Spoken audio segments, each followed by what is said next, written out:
Traffic problems in the Philippines. Well, there is a solution to that. But before we proceed to the video, please click the subscribe button.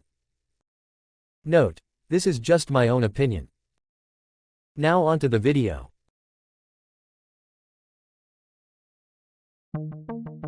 Philippines. Did you know that Philippines ranks number 14 as one of the most trafficked countries in the world?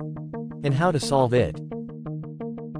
I know each one of us has our own opinions about solving traffic problems.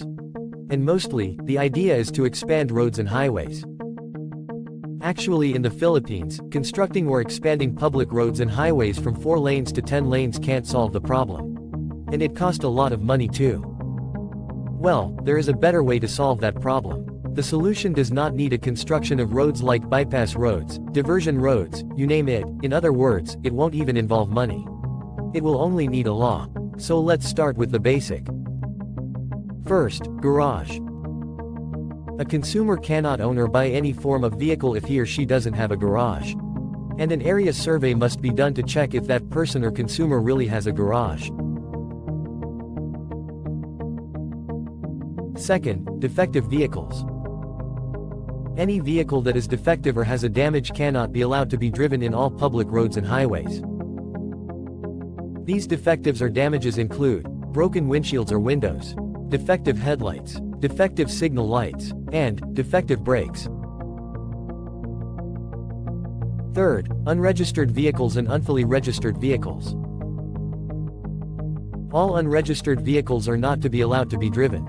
And all existing unfully registered vehicles that are already roaming on all public roads and highways are not allowed to be driven until it is fully registered.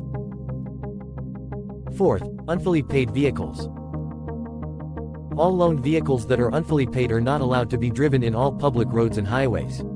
This means that if the owner of the vehicle wants to drive his or her vehicle, he or she must pay it in full first.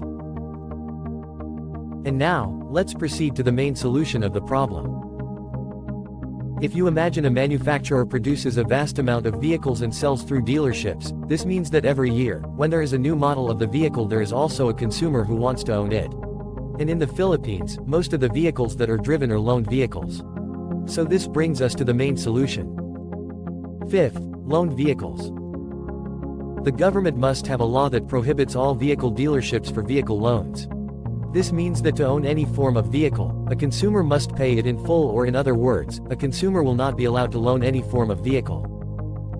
What do you think? Let me know in the comments if you agree or disagree to my opinion. And please share this video if you find it more helpful or informative. Thank you for watching.